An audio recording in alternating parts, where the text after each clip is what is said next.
Good evening. This is Ken Long at Tortoise Capital. These are the weekly FAQ for 21 July 2019. I had four good questions. The first one, could I elaborate a little more on the regression line slope? So we got four to consider, the RL10 and the RL30, which constitutes the fast pair. There's the fast and the slow, the 10 and the 30. The 10 is the price, the 30 is the health of the trend. Then there's the slow pair, the RL90 and the RL270. Those are 3 and 9 times longer than the fast pair. So that's like 2 time frames higher. So the RL90 we take to be the intermediate trend, and the RL27 to be the long-term fair value based on the time frame that you're using, where the RL10 is the price. So that's the difference between that RL10 and the RL270 is what creates the framework for the RLFF. Second one, on the intraday time frame, owls will often have an RLXD before working. What should we consider before deciding whether to hold to see if the owl works versus stop and reverse? So first, the RLXD is the criteria number three for the owl to even fire. So you have to see that before you get an owl entry. Um, in the owl pattern, the price should move quickly through the river, through the Bollinger Band mean when it works. Failure to follow through, and there's failure to get through that river to the Bollinger Band mean is an indicator that it might be failing.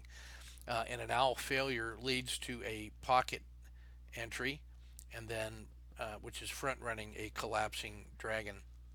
So you have the unambiguous move, a P1, the RLXD occurs, the dragon rolls up, the 30 rolls up, then you get the owl entry.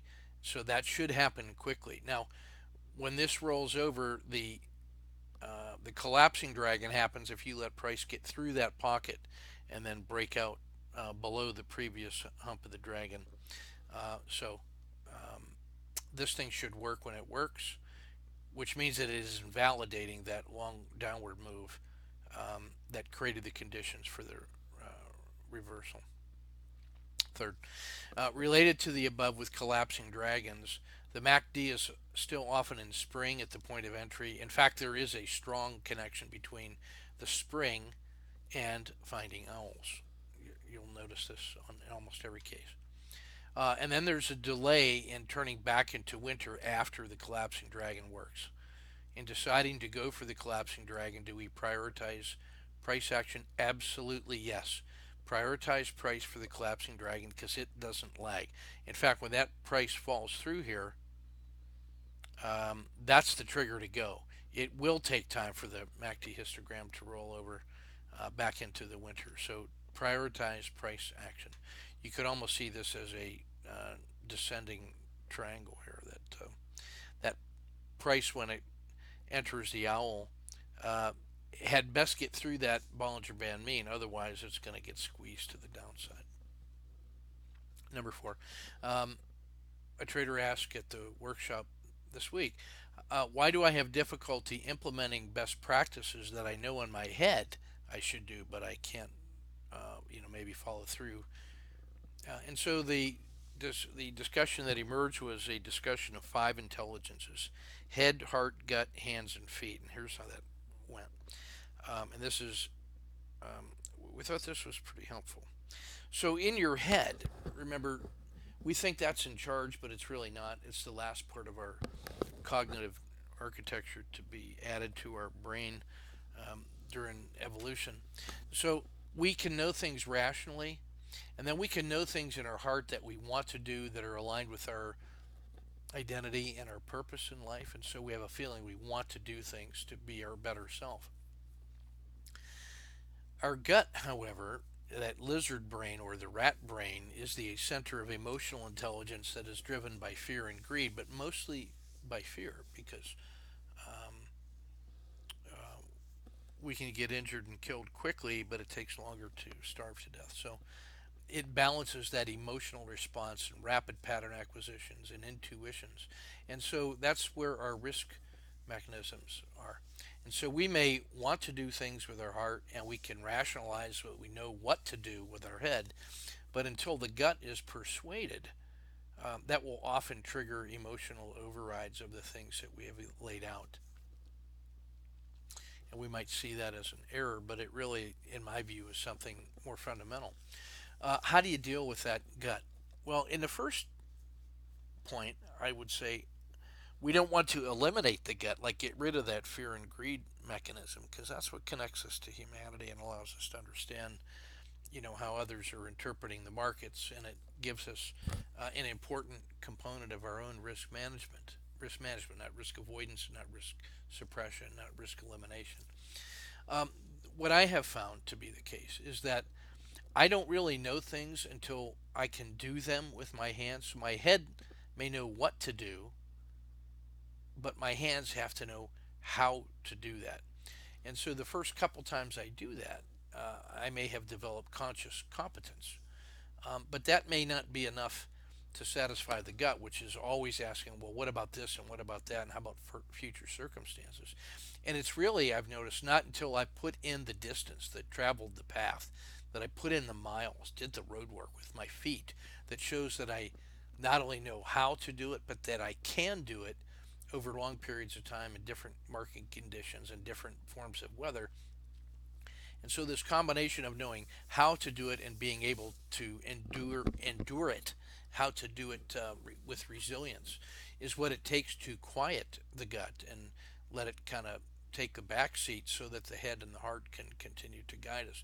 So I look at the acquisition of craft knowledge as involving all of those five elements, and that's a way to reconcile the feelings and emotions and intuitions that come out of the gut, which is the first thing to notice when we're off form, an upset stomach, or we feel nerves in the pit of our stomach. Something may have changed in the environment or the way we're doing things, or it may have noticed assumptions that we have been making about our own skill, or maybe a lack of humility, and that's sort of the honest broker, that emotional conscience. And so I take that to be a very powerful signal about our own internal alignment. So to me, you got to address all five of those intelligences in order to really um, be able to apply craft knowledge, the best practices that we can refine with our head in support of our heart, but acknowledging the power and the importance of the gut to keep us in the battle. It's like fighters work in the body. You got to develop that strong core. You got to do the road work, and then have good hands in order to implement the game plan in support of something that we're trying to do. So that's this week's FAQs. Thanks for the great triggers, and we'll see you in the chat room. Oh, while I'm here, let's just go ahead and knock out a few other things that we're working on. So here's one from Dave, who was working us in the live trading workshop. 3 minute super pinch in DIA, and he's identified the super pinch here. He's taken a range stat from the low of the day and anchored it and then raised it higher. So the upper blue line is the limit for what it could be. Uh, at the moment of entry, this was the working high of the day, and so he hung a range stat from the top of the day. So he had marked out his area for operations that day properly. And then from the moment of entry, here he's taken a one and then two full frog boxes to the upside, um, and then he placed his execution stop below the Bollinger Band mean, proper, and this thing moved out the way it's supposed to. Gets the first leg, pauses, finds support at the dragon. Second leg, 1, 2, 3 exit was possible, but I like the PSAR exit here and the penetration of the southern skin of the dragon, so that's proper. He gets an execution risk of 2.2 to 1, and a position sizing based off a frog box of 2/3 of a frog box. So very well done. Just to notice here, the owl pattern, we take that as a unambiguous move. P1, um, RLXD, so there's an entry potential right here. And then when the dragon and the 30 rolls up, you get an owl entry right around the bottom of that frog box, which would have paid off with a reasonable exit here, or if you had ridden it further, a re-entry here. This could actually be a P4 inside here, but this was perfectly played. A Z3 pinch breakout, very well done. And notice just the magnitude of the moves are symmetrical, and so he trades basically from RLXD to RLXD if we get a little, just maybe one bar earlier. So very well done. Here's one from Glenn, who reported he had come in uh, later in the day and would have normally have taken this entry here or here, but he still gets the collapsing dragon right in here, short, beautiful capture. If he hadn't gotten out here, the 1, 2, 3 probably would have gotten him out on the RLXD around this location. So nets 0.7 on just a strike exit that was good enough, and maybe starting to roll up shortly thereafter. So very well done. The campfire chat room on Thursday was really well done. I want to just take a quick look. For those of you subscribing at home, I posted a lot of sample trades from our visual box trading methods, and with lots of little explanatory videos for subscribers in there showing how we were trading that day very effectively. Many trades, very few execution losses, and had some pretty amazing a run up, a VIX trade while this was sinking, and then a 4 position trade that we fully disclosed and talked about through here. And then the second leg up was excellent as well. So quite a lot of activity going on in the chat room on Thursday. It will certainly reward your attention. It will be a centerpiece of what we teach in September out in Raleigh with our friends at Van Tharp Institute.